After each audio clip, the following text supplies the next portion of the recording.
third of the game is when you get the chance, to dominate guys and make them work for you, and then tell them to go after other guys, or to become the bodyguard of guys. Because anybody you own, you can, like, in the middle of the battle, if they're there, you can basically hit a button and make them activate and start fighting for you. Sleeper cell style. Yeah, there's these amazing moments where, like, let's say you go to a stronghold and you're just kind of sneaking around along the top walls and everything. There's a bunch of archers up there. You can just dominate, like, 6 or 7 archers that are looking straight down into the courtyard, and then hop down, and right before you reveal yourself to the enemy, you just hit up on the D-pad and activate them all, and they just start raining arrows down as you run in. Hey, I'm here, fuckers. Like, it's awesome. So that stuff is cool, but those are just individual nameless enemies that you do that to. Yeah. But if you dominate a captain, then anybody rolling around with him is also under his control. Oh, yeah. But again, you can... if you're trying to take out a war chief, you can dominate one or more of his bodyguards, and they will be there when you fight him, but then you can turn them at the right time. And then if you kill him, then one of them might move up into the slot and become a war chief that is under your control. Couldn't you just dominate the war chief and be done with it? You could, but you'll see when you get later on in the game, the enemies have so many resistances, and they are so surrounded by guys that grabbing a hold of them, you need a few seconds to hold on to them and dominate them is... Like, anytime you get hit, you get knocked out of it, you can't do it. So there are so many cases where a guy flees while you're dealing with other guys, or there's just too many guys around to do that. It's a lot faster and easier to just kill a guy and have somebody take his place. It gets really demanding. The way all those battles play out late in the game. Cool. In a really interesting way. Like, I've been just going around on the map looking at, like, all right, I mean, I think maybe what's so satisfying about it is that they encourage you to explore and exploit that system without actually telling you every single thing you need to do it, if that makes sense. Like, it kind of, like it says at one point when you have to kill a war chief, it's like, take out his bodyguards first, but they don't necessarily beat you over the head all the time with, like, all the ways you can do that. So it feels like you can get a little creative with it, to the point that you're just going in and looking at the relationships between guys and, like, self-selecting, who you want to go after without the game setting it as an objective. It's a really interesting system. And I just love the way they dramatize, like, every time a guy shows up and it, like, zooms in on him. Yeah, like a little clash. Or that thing, sometimes you'll clash with him, or sometimes it just zooms in on the guy when he sees you. But, like, there's I think that all the flavor text when they're, like, talking shit at you is really well written. And a lot of it's really dark. Like, there's some kind of disturbing stuff that some of them say. And again, just the way the relationships evolve between you and them. I think we talked about it in the quick look some, like, I think Nemesis is, like, an apt name for that thing, because I've had a couple of cases of guys who just kept getting away or kept, like, killing me, because, I mean, you get to the point where there are guys toward the end of the game who are immune to, like, say, monster attacks, your ranged attack, your melee attack. Like, you basically get to the point where most of the guys can only be killed one way, and they will just, like, you can't even, like, do things like jump over them anymore or block their stuff. Does that make sense at all? Yeah, like, it seems like, 'cause I ran into one guy who was immune to ranged, right? But it was like, he was unaware, and I shot him in his head, and it was just like, that's not... Did they have a helmet? The arrow just bounces off. Oh, I mean, no, they don't. Helmet. I don't think they don't really. Like, the first time that happened, I was like, this is bullshit. Well, but that's why you have to gather the intel on them and just see what their strengths and weaknesses are. Like, I mean, just like, yes, you're right, but I think it's the one part where it just becomes, like, a little too contrived, where it's just like, for reasons we're not going to get into, these arrows are going to bounce off. Fuck you. I mean, it's Jeff, magic. It's a video game at a certain point. Like, I'm not going to hold that against them. Nanomachines. Oh, my mistake. Yeah, sorry. I find that whether they, like, visually justify why a guy can't be shot with an arrow or not, like, I find that stuff way more satisfying, Sure. Because we were talking about this in the quick look, like, in normal hordes of dudes, you come to rely on your, like, sort of free attacks that you like the best and just do those over and over. And then to, like, run up on a guy who you can't use those on because he counters them or whatever. It's like, it really throws you off your game and makes you, like, have to improvise a lot, which is really cool. Yeah, when that's your default way of fighting whenever you fight dude. You're like, oh wait, I can't hit circle, it doesn't work against him. Right. Yeah, it's awesome. Or when I have a mission or I'm just trying to go after a guy for whatever reason and I don't have his intel, like, jumping on him from above with a stealth attack is kind of unnerving because I don't know if it's going to work or not, or if he's just going to throw me off and then blow his horn and have, like, 40 guys show up. Well, there's just cool stuff too, like, some of those dynamically, like, spawn missions or whatever, where okay, this guy's having a feast, go kill him at his feast. And if you want to, you can, perch yourself up on a tower and shoot him in the head with an arrow. You can stealth kill him. You can run in there with your sword, or you can actually go around to, like, where their grog is, and you can poison the grog when no one's looking, and then they'll all, like, drink the stuff and get poisoned and start fighting each other, and I don't know, cool shit like that. I did that to a guy who I was having a ton of trouble fighting because he was one of those guys that I could only stealth kill, and it was just a huge pain in the ass. So I waited until he had a feast, and I went and poisoned their grog, which makes them go crazy and start fighting each other. And did that and let all his other minions whittle him down until he was almost dead, and he had killed the last one of them, and I just, like, rolled up and finished him. It was super satisfying. That's cool. Yeah. Who made this game? Monolith. Yeah. Awesome. Makers no one lives forever. Yeah. And Shogo. And it shows. Basically, the Shogo. The lineage from Shogo to here. It's the Lithtech engine, weirdly enough. Yep. It's the lineage from Shogo to here. Works versus Predator 2. Yeah, something like that. Yeah, it's a great game. I can't imagine anybody who likes open world games, Assassin's Creed or whatever, playing this and having anything but a great time with it. It is so much better than Assassin's Creed in every single way. And the weird, like, pre-order bonus costume just gives you a cloak hood thing. It's like, they wanted him to look more like the Assassin's Creed man. He looks exactly like an Assassin's Creed dude with that pre-order extra costume, which I highly recommend because the cape on that thing is way better than the default cape. It looks super cool. Looks like Monolith's back on the menu, boys. I guess. Yeah. I was really disheartened to hear that the last-gen versions that are coming out, and when did they come? They got delayed like 2 months or something? Yeah, a little bit, yeah. Do not have the Nemesis system Right. in it? Wait, what? Yeah. That's such a huge part of it. Yeah.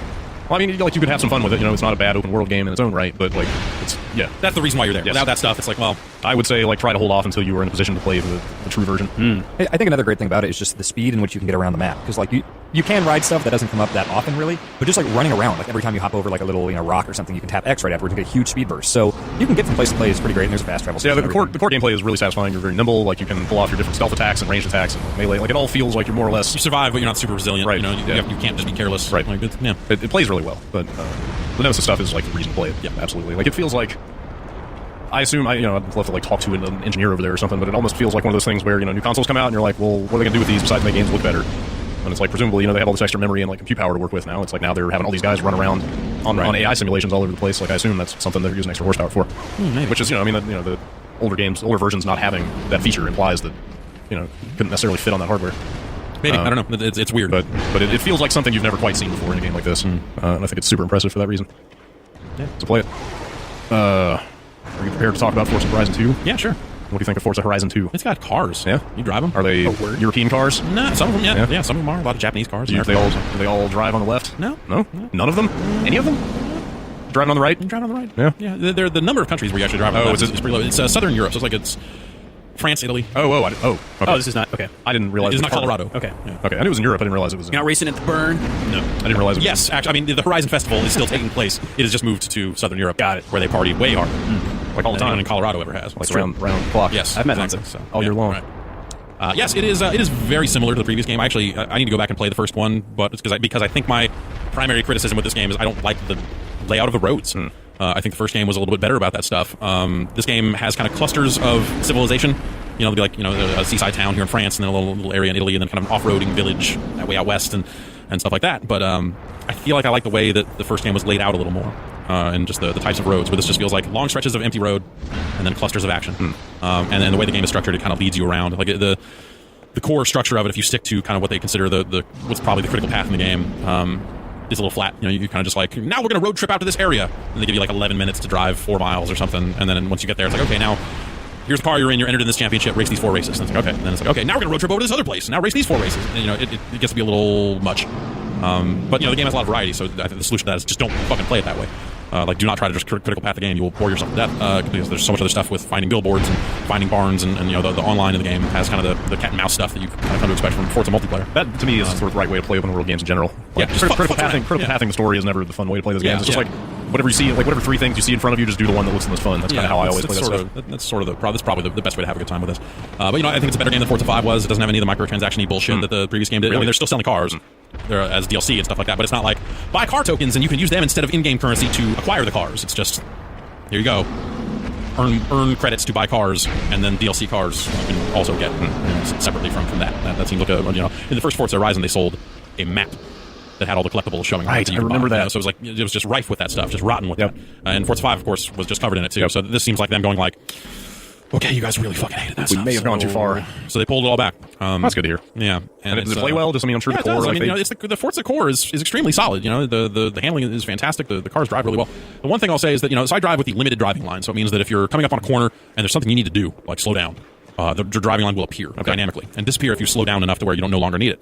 The off-road events, where sometimes the road is, it's a little nebulous as to kind of where you're supposed to be going if you have that driving line turned off, become a lot more difficult with the driving line because they clearly expect you. If you look at the map in the corner of the screen, there's a track in mind. They know where they think you should be driving. Even off-road. And if you're just kind of like pointing at the next checkpoint and going, you're going to not be able to take the next turn properly and fuck all up. Like so I spent a little too much time, definitely in the off-road races, but even in some of the regular races, like staring at the map instead of the scenery, and that's, I don't much care for that. I think that there's something they could have done better with either the design of their off-road tracks or just how they convey information in some of the off-road tracks to kind of deal with that I feel like they missed. Are they giving you appropriate off-road cars? No. There are SUVs and stuff like that in there, so when you're doing a championship or something, like it's going to generally, if it's a strictly off-road event, there's a pickup truck and SUVs and stuff like that. But are you just taking like very much not off-road vehicles off-road? Yeah, that does happen as well. And they don't there's plenty of dirt roads and stuff like that. I mean, traction changes. It's not just it's not just the road, but grass.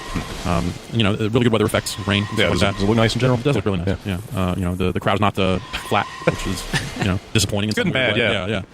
Had some charm in Forza 5, photographs of people. But I saw a little bit over your shoulder, and combined with just like might have that, and like I think Mordor is a really good looking game. Yeah, Destiny's a really good looking game. It's like I feel like the games are finally hitting. I mean, there's been a few others, Infamous and stuff, but finally, it's just like becoming a matter of course to play new games lately and go like, man, this looks really good. Like, here's that generational leap we've been waiting for. Yeah, I'd say Destiny looks pretty good on old systems. Yeah, I haven't seen Forza Horizon 2 on 360. Yeah, they did put it out there. Sure. But it is a nice looking game. Yeah, there's some stuff where I feel like some of their reward systems for leveling up, like you're just getting like these pitiful amounts of credits that are useless, and some of that stuff could be done a little better. And like I said, I think that generally the road layout in the first game was better, but it's been a while since I've played it, so I could just be remembering it a little more fondly than it is. But generally, I think it's a really solid driving game. It's one of your few choices this year for if you're on an Xbox One and need a driving game, like it's that or The Crew, right? And then if you're on PS4, it's Drive Club or The Crew. Right. I think. Yeah. Fucking EA's putting out last year's Need for Speed game as I packed in with all the DLC. Really? At the end of October. Really? Like it's Need for Speed Rivals Complete Edition or whatever. Like they're doing a Game of the Year style. Come on. Just to have a Need for Speed game on shelves, even though there's no new game this year. Satisfy their blood pact that requires annual Need for Speed sacrifice. I thought that was pretty intelligent of them. I guess. In a way. I guess. Yeah, maybe. I don't know. I don't remember Rivals. Really Rivals has its share of issues to be sure, but also I don't know. Do I think it's crazy that Forza and Drive Club are shipping a week apart, or does that make sense? It's not like they're really in direct competition. It's like it's either you have one platform or the other. And nobody's buying a console for one of these driving games, right? Yeah. So you just, I don't. Driving games look great. Well, maybe it's one of the good early ways to test the metal of a new console. Yeah, that's fair. Or at least it always was. They're like, look at these cars. Look how round the wheels are. Yeah, that's fair. So I think there's that aspect to it. Yeah. It's a really nice looking game. Handles really well. Yeah. It's generally a really pleasant experience. Right. It's not perfect. There's some little things around the edges that I wish that they had done differently or done more to it. But it's pretty good. It's the beginning of the sort of Xbox One trifecta for the holiday, right? What do they have? Sunset Overdrive, and then the Halo thing. Master Chief stuff. I hope Sunset Overdrive is good. I haven't really spent a lot of time looking. I haven't played it yet. I haven't really seen what I see of it. Like it looks potentially interesting, but then kind of slow and weird. I don't really know too much. I honestly don't know that much about it. I haven't seen it since E3, but I'm super looking forward to that game. From what I've played of it, the gameplay looks pretty cool, and I like anything that kind of has that like Tony Hawk style score hunting thing, or whatever. But like the tone and the humor that I've seen them attempt so far has really rubbed me the wrong way. I don't know. I'll reserve judgment. Some of it seems way too in your face, breaking the fourth wall. Like just I don't know. We'll see when the game comes out. I see where you come from. I'm hoping they're somewhat self-aware about that stuff. Yeah, you can go too far in the self-aware. Maybe satirical. It seems like I don't know. We'll see. Yeah, it's a weird. Yeah, it's hard. I mean, whatever. Any kind of like attitude, comedy, like all that sort of stuff in games is really difficult. I mean, I guess if you based Destiny off just that commercial with the Zeppelin song, which I hate when he does that. That's not the tone of the game at all. Right. Yeah. And I mean, ultimately, I can totally look past irksome tonality if the game's super fun. Yeah. You just kind of like roll your eyes at the bits that are dumb and then go on having fun with it. I mean, Bulletstorm worked. Yeah. Inspired itself. Right. So we'll see. Yeah. Holiday season ramping up. I just a lot of this is just me thinking about release calendar or whatever. But it's like Microsoft's got their 3 games and Sony's just got Drive Club, right? Like I feel like it's kind of thin on the first party front on both sides. It's like. It's pretty much all big third-party franchises kind of carrying the holiday. I mean, if you look at it in the idea of like we're already in October and we're talking about a run-up to Thanksgiving, like 3 first-party games, like I guess that's pretty not bad for Microsoft. You're right. They got 3 varied things like Halo. Maybe I'm just being a dick when I say like I count that for half because it's all old games. Kind of with you, they're all old games. They're doing work to it. The sheer magnitude of content in that thing, it's kind of like it offsets it somewhat. Yeah. I guess it's just at some point it's like I don't want to play Halo 1 again. I don't care how nice you make it look. Right. I kind of want to play Halo 2 again. Yeah. I never finished Halo 2. I wouldn't mind playing it properly. There you go. I guess. I don't know. Did I think back to what everybody said about Halo 2 when it came out? Well, yeah. Well, keep in mind that you'll be playing it in a world where you can immediately play Halo 3 as soon as it is done. It's a very good game. Halo 3 was where I started liking Halo. Yeah, Halo 3 is arguably the best Halo game. That was where I was like, oh, okay, finally, you made a good one of these. Jesus. Right. This game's awesome. Yeah. Drive Club is a pretty thin first-party offering on the Sony side. I mean, I don't really know. I can't speak to the quality of Drive Club. I'm just saying in terms of if it is just the one game, which I feel like we're missing something. I think the order got pushed. Yeah, the order got pushed. February. I think that's the thing. It's like when you had Drive Club and the order, it was like that's a decent holiday. But now, mainly because driving games are what they are, and if you're not into driving games, you're not into them. Nobody's going to just suddenly decide, well, I'm going to go get Drive Club because there's nothing else out. But I actually bet they do pull some people, especially if they're doing some sort of whatever the PlayStation Plus version of that thing ends up being. That's true. There's some sort of free sampler or whatever. Like maybe that'll prevent people from buying it. But also, it seems like PS4 is sliding into that position the 360 had last time of everybody just plays all the multi-platform games on it. Yeah, it seems like that is happening. So maybe it doesn't matter. Yeah. I don't know. But my throat's feeling dry. I need to go grab a drink. So let's take a quick break. Okay. HuluPlus.com/bombcast. That's what you're going to punch in to a web browser to get a 2-week free trial of Hulu Plus. 2 weeks? 2 weeks. Normally the free trial is 1 week. Okay. But if you go to HuluPlus.com/bombcast, you get a 2-week free trial of Hulu Plus. That's like double the length. That is double the length. That's a lot of time to watch stuff. That is a lot of time to watch stuff. And there's a lot of stuff to watch and a lot of ways to watch it. Okay. Hulu Plus gives you device access, watching your consoles, your phone, all sorts of other stuff, wherever you are. So you're saying like every single minute of that 2 weeks I could be watching something? Yes, you could be watching hot shows. Could I be watching in my sleep? Yes, probably. I take my tablet to bed with me? Take your tablet to bed with you. I do that anyway, and I strongly recommend it. Okay. A tablet in bed. It's like a newspaper, but you can watch Hulu Plus on it, so it's better than a damn newspaper. Right. And you can watch hot shows like Sailor Moon, Dragon Ball Z, Whoa. One Piece, Naruto Shippuden. Oh, keep them coming. Date Alive, Soul Eater and Soul Eater Not, Pokemon, The Cosby Show. What if these things does not belong? They got movies. Okay. You want Spaceballs? Sure. I haven't seen that in a while. Hulu Plus has Spaceballs. Okay. Can I watch Spaceballs over and over for 2 weeks? You probably could. Okay. Yeah. You could go to HuluPlus.com/bombcast and say, "Give me the Spaceballs. Give me the Seven Samurai." That guy was give made me all out of these pizza. Criterion movies. Yeah, Pizza the Hut. Yeah. He was made out of pizza. It's classic. It is a classic. just like One Piece and Inuyasha and Bleach. HuluPlus.com/bombcast has all this and more. Go now. And we're back. Gauntlet. Yes. We need to talk about Gauntlet. Gauntlet came out. Did you guys talk about Gauntlet We last did week or a quick anything? look. We did a quick look of Gauntlet in which we all played Gauntlet for the first time, other than what you and I played at GDC. Yeah. And what did you guys think of Gauntlet? I don't hate it. Okay. Like, it's not Gauntlet. I think Yeah. we arrived at that conclusion Yeah. at GDC. Yes. Because, I mean, okay, correct me if I'm wrong. Didn't everybody in Gauntlet shoot? Yes. Okay. So then, yeah. So yeah, there's that aspect to it. In that sense, Like, yeah, you've got melee attackers in this, so that... I feel for the team, Arrowhead, made Yeah, it, right? the Magic people. The Magic people. I feel for them much as I feel for anyone who is tasked with the idea of making a new Gauntlet because it's fucking impossible. Well, Should talk to Mike about that. He was making stuff based on original Gauntlet. Yeah. You know, which I think doesn't necessarily work super well as a home game because the original Gauntlet was based on the idea that it was trying to literally suck fucking money out of your pocket. Like, that game was just 1/4 is 700 health. Fucking be good or keep fucking pumping in money. My local arcade had a thing where, like, once a month, they would let you come and give them $20, and then they would put $30 worth of credit on a character on Gauntlet for you. wait, just that? Just that. Just that game? Just that game. Weird. When Gauntlet was new and hot, Oh. they were like, hey, we got a hot deal. We're going to put $30 worth for 20 on here. So me and my dad went and did it a few times. And let me tell you, you get bored of Gauntlet when you have to play it in that kind of marathon. It's like, Wow. man, fuck this, let my health drain. I don't even care. Wow. Does it stack in that game? Could you just keep putting quarters in so it just would max your health Exactly, or whatever? yeah. You would just, it would go to however many coins you put Yeah, in. You know? jeez. So it's the mistake people make when they find a free play Gauntlet machine is they go, oh, awesome, and hit start a billion times. And then you always walk by and see a game of Gauntlet just sitting there ticking down because someone, activated all 4 characters with like 8 billion health, and you're like, this is the fucking worst. That game that they made is so not a Gauntlet game. Yeah. Like, just from the announcer to like the role that Death plays in the game and all this other stuff, just like top to bottom, like, on one hand, it's like it's an impossible task. On the other hand, it feels like they weren't even trying to capture any of the original Gauntlet outside of broad strokes. Like, Right. well, we need a Valkyrie and her name is Fyra. We need, Top-down we- 4 players. Yeah, top-down 4-player game. It needs to have Death in it. But like, other than that stuff, like, I don't know what the fuck game they were making. Like, that, it's not Gauntlet, and that's fine because, like I said, you can't make do a it. modern Gauntlet game Yeah, because well, the that- premise of the original game. It doesn't work anymore. It doesn't work anymore. Yeah. It's not. It's just that's not how we think of and design. That's not how games are designed. Right. Well, I mean, in that sense, and also having no real nostalgia for Gauntlet myself, like, I'm fine with the game as far as I played I it. think it's kind of bad. I don't know. Like, I don't know. it's just like, when it comes to like a 4-player dungeon crawl type thing, there are plenty of other things out there. We could be playing Diablo 3. You want the new Yeah. Gauntlet? It's games like that. Especially on a console. Well, yeah, where the we talked action's about much that. more visceral. Yeah. We talked about that before, but like that Gauntlet game feels like a stripped down action RPG more than anything else. Can you play multiple people on the same screen with Diablo? Yes. yes. Mhm. Really? On console, Yeah. yes. Yeah. Yeah, That's you can awesome. do 2 players Yes. locally. Oh, that's cool. Yeah. Did you like Gauntlet Legends? Yeah, so, I mean, because it was a coin-op game, it had the sole thing you need to make a Gauntlet game, which is fuck you, give me your money. What about I had it on 64, and I wasn't Yeah. huge on it. Do you like that? No, The original? so we had the arcade machine in the office. So we just had that free-to-play experience of, like, there's no stakes to it, but you at least know how much money you're putting into it by every time you hit start and every time you run out of health. I liked the updates they made to it with kind of having this, like, you need to find these runestones to unlock this hidden thing, and, hey, we're going to save some of your character progress and add some level of persistence to it, which was novel for an arcade machine.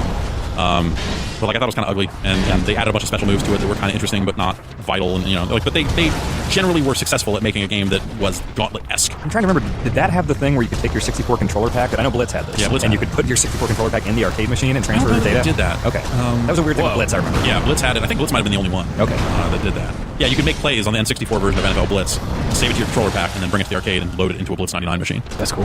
Except that, like, people would just, anytime the thing opened up, they would jam gum and all sorts of other bullshit in there, and the reader would never work. That's terrible. The reader I have at home in my arcade machine, pristine, works real well. Blitz 99?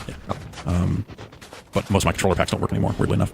I don't know. To date, I have still, going all the way back to GDC when we played it, Yeah. only played the wizard in that game. Yeah, Which is the magic character. Weird, yeah, magic character. Sure. And that guy has 9 different spells, and that's kind of cool. Yeah, because they do very different that was things. kinda neat, yeah. Like playing it co-op, like we did in Quick Look, like when I figured out how to like throw this little ice ball that then makes a giant like AOE slow. I was like, oh, we're kind of working together here. I just slowed all the enemies, and these guys are mowing them down. Yeah. But the other characters that like you guys were playing, like Barbarian or whoever, Yeah. did not seem like they would be that interesting. They seemed super button mashy, just like run up and swing Yeah, your sword. it's like the Valkyrie can like throw her shield Yeah. and it bounces around a little bit. Right. and The elf seemed kind of cool. sword. The elf was like a The elf shoots, so dual the elf is like, joystick shooter, basically.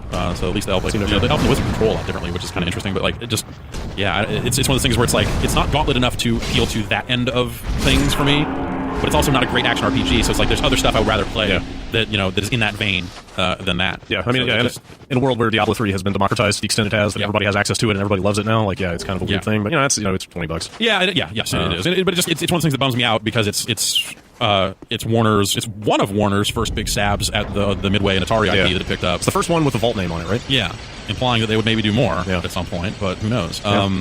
Yeah, so it's like you're looking at it like, on one hand you're like, oh, they really went for it. They made this whole new game, and it's like on SteamOS and like like all this weird stuff that, like, normally if you were just kind of like trying to crap out a game with a classic name on it, you wouldn't necessarily go to those lengths. That's right. But, It did come out on Linux, didn't it? Yeah. Wow. But the game is just really disappointing for me. Like I was not expecting a ton out of it based on what we had played at GDC, but after spending some time with it, like I was just like, man, Yeah. this is a bummer. It's not something I'm going to go back to frequently, if ever. Yeah. But What's going to happen when they finally get around to make a new Tubin? yeah, yeah. You know? I don't know. I can't imagine. Tubin's a weird game. What about when Biofreaks come? Yeah. War Gods. Yeah, what about War Gods? When that new Dr. Mudo comes out, we're all going to be bummed out. Be curious to see what they do with that initiative, if anything. Yeah. Ring the bell. Smash. Yeah. Talk to me about Smash. I think Super Smash Brothers for Nintendo 3DS. Is that what we're calling it? That is the That is the official official full name. All right. Yes. I have a T-shirt that says all that on it. It's a real dumb title. I think it's a really good Smash Brothers game. I really do enjoy it a lot. I don't think Smash Brothers is a game that's meant for portable systems. How do you figure?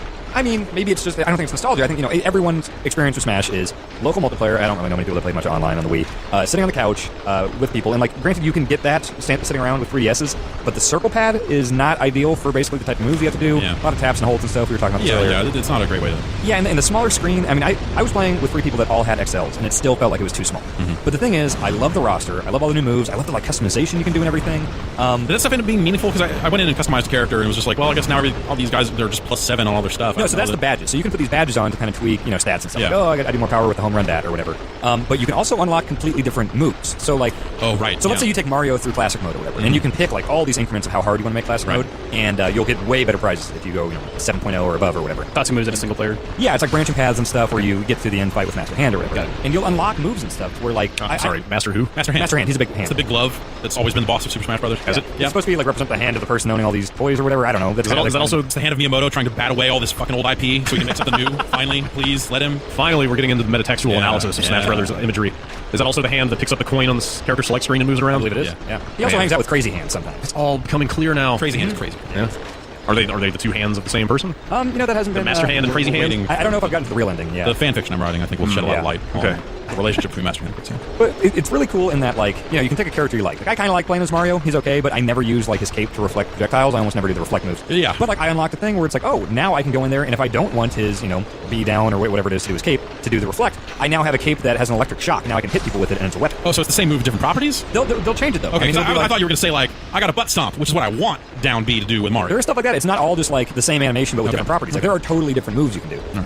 Yeah, and you can, if you want to level the playing field or whatever, if you go to a friend's place and you don't want to use their, powered up crazy characters or whatever, you can turn off custom characters. That seems like a balancing nightmare. Yeah, so you can turn that off, but you can take your Mii character, and whether he's a sword fighter or whatever, you can, attach all sorts of new moves to that. So that's a totally new thing that I've never seen in the series before. I think that's awesome. Like I said, I just really like the new characters. I think Little Mac's awesome. I like the Wii Fit Trainer. A lot of the rumored, unlockable, Well, rumored nothing. You've seen them at this point. I guess, but I guess it's not really a spoiler. Everyone's... So we're in this dumb spot where Nintendo specifically said, don't mention the new characters before October 2nd. Yeah. Which is... Yeah, it's spoiler territory in a sense, but also the Japanese version has been out for a little while. It's I guess what the Duck Dog's in it. Sure. Yeah. I assume that's in the North American version. I haven't played enough of it to know, but hey, I'm sure some would argue I have a narrow definition of spoiler, but when it comes to something that you have no chance of avoiding before the game's out, Yeah. I think it's fair game. Although I think something that is going to be so integral in the marketing materials that there's no way to get to it's owning the game without seeing it. Well, they haven't marketed the unlockable characters. Well, I guess. But yeah, so it's a weird spot where it's before release date, we tend to abide by those sorts of requests because they are spoilery in nature and that sort of stuff. But it's a weird spot to be in this specific case. The character's name is not Duck Hunt Dog. It is Duck Hunt is the character because it's the dog and a duck. So when you win, it's winner, Duck Hunt. That's stupid. That's terrible. Name the fucking dog. Just give the dog a name. Nope. Duck Hunt is the duck and the dog. Dog and duck. Here you go. Get it. Here you go. Game Rover. Watch, dog and duck. Rover. For Rover. sure. Why not? Okay. Spot. Done. Spot on him? No, doesn't matter. They call him Zapper for all you I fucking care. Actually, a lot of his moves are just stuff from other Zapper games. You can summon Hogan's Alley dudes to shoot people. Yeah. What about the clay pigeons? Yeah. His I think just tap B and he throws the clay pigeon, and you tap the targeting reticle goes over it, and you can shoot the Zapper at the guys. It's pretty cool. More nonsense like Wii Fit Trainer and the Duck Hunt Dog. And it's great. I might almost think about checking out the series. So at some I point. ended up playing probably about 4 or 5 hours of this because I had a lot of downtime on my hands, and I don't much care for it. I continue to not care for it. I know that's not a huge shock, but I feel like it's a huge missed opportunity for Nintendo in this case because it's they do all this stuff. It's everyone's oh, look at the roster. Everyone goes crazy thinking about Wii Fit Trainer and Duck. It's all this other stuff that's in there. And then they kind of don't do anything with it. In the past, they had the Subspace Emissary mode where they would have some cutscenes and try and do some weird shit. But if you think about what they could do with Mario and Link facing off and the sorts of goofy shit, the weird little fan fiction-y type stuff they could come up with, and even you look at like SNK fighting games where they have like specific character matchup versus like little poses before a fight. Like just imagine what they could do, or the things they could be doing. It's like character rivalries and stuff like that. Like to really just blow that stuff out in a way that makes it matter, I guess, or just adds a level of care to it that it feels like it's missing right now, because there's so much of the nostalgia in that game is just thrown in there as a trophy, and you go look at it and go like, I remember that, and then that's it. There's like so much stuff they could do with these characters and the way they fit together or don't fit together. Just the unlikely allies and all sorts of stuff that they could weave in and out with either like a good story mode or just adding a little bit of dialogue. I was gonna say that, like, I'll tell you what would get me to show up on day one is a story mode on the order of like the Mortal Kombat 9 one. Yeah, something awesome. ambitious How like that. insane would that be? That would be fantastic. Like I know they'd run into some trouble because a lot of the characters kind of can't speak or they don't ascribe voiceover to. Like they're still not having Link speak out loud or anything like that. They should. Maybe it's time for a while. It's time for them to cross that bridge. And in this game, like it's not really a Zelda game. Like who fucking cares? Well, that didn't really stop him. And like the Subspace Emissary mode was almost kind of like that Mortal Kombat thing, that it had these big crazy cutscenes in between and everything. Yeah. And you know what? It wasn't the most fun mode, but it was ambitious, and they actually like put a lot of effort into it. Right. Where I don't think any of the single player modes are quite there right now. Yeah, so I mean that's the thing. I played a couple of online matches against Japanese players, and that worked pretty well for what it was. But I kind of just spent time with single player, like unlocked like Mario and some other stuff. It was just like, this is boring. Well, what I think and hope, and I'm kind of hoping the like Amiibo thing is indicative that this might be in the cards, is a full-on like Skylanders Infinity type game where it's like, hey, here's Nintendo's heroes banding together to go through like, oh, something's threatening the Mushroom Kingdom and Hyrule and Donkey Kong World or whatever. Some kind of singular like narrative through line tying all this bullshit together. A real Nintendo Land. Yes. That would get me to care about like the Amiibo thing, because like right now, you were telling me earlier, it's just like to save your custom characters or whatever. I think that's I'm not going to buy a single. Yeah, I'm not going to spend $12, $15, whatever dollars on a little Mario to save a custom. Like I'm not going to use that. But give me like a Skylanders type thing with Nintendo characters. Absolutely. Like I bet they don't make that game because it just makes too much sense. I don't think they should make that game, but I bet they don't make a specific like Amiibo game. I bet it's solely for Mario Tennis and Mario Golf and like Mario Kart, like all the stuff that they already do that brings the characters together. That'd be so dumb. Which the problem I think you run into there is that it ensures an identical roster, or that these shared characters have to be in all of those games. Because once they're like saying this game has Amiibo support, what are you going to do? You're going to have like, oh well, I have this Amiibo that doesn't work with this game because this character's not in this game. Like that'd be messed up. Well, but I mean, like Smash is the only one that has like characters from Earthbound and Star Fox and all this stuff. Like the Mario Kart. Yeah, the Mario Kart's all pretty standard. That's the core Mario Party gang or whatever. The guys that hang out and race karts and play baseball against each other. Link should be in Mario Tennis. And I think they're opening up to that because that Mario Kart DLC. Right. I think they're opening up to that, which is a smart idea, especially if they want to have these Amiibos be a big kind of universal thing across the tennises, the parties, and everything. So we'll see. I think there's potential there, but I just don't think they realize it. Is there a Mario Party announced for Wii U? Yes. Is there? Yeah, Mario Party 10. Yeah. Or is it 3DS? Island Tour was the 3DS one. 10 is for Wii U, which I think they've quietly confirmed and announced a couple times. Like, hey, here's a bunch of logos for upcoming Wii U games. Up there's Mario Party 10 that exists. So, please, it's Mario Party X. We'll look forward to that. The next generation of it's Mario and Luigi's kids. 25 years in the future. Yeah. Can't wait. Baby Mario's The all original grown cast up. is mostly dead. Luigi came to if you finish Mario Party 9, you know that already. But I know, but we don't. I mean, they came out fairly recently. I'll spoil it for anyone. Yeah, it's just like that game. Even Subspace Emissary, was a huge step in that direction. And it started to wonder, like, we don't really know that much about the Wii U Smash Brothers, so it's certainly possible that they're saving something like that for a console game. Here's what I'm worrying about, because, I mean, they're still saying holiday for the Wii U one, which that can't be true. That's what they're saying. That's what the website says. Go to the website, smashbrothers.com now. Hey, coming this holiday. I don't trust what you read on the internet. It's never true. We are less than 2 months. We are inside of like 6 weeks of time that game still could come out, and they still haven't announced a date. Like, there's no way. Here's what I'm kind of worrying right now, is that I think it is going to be a mostly, if not fully, identical roster.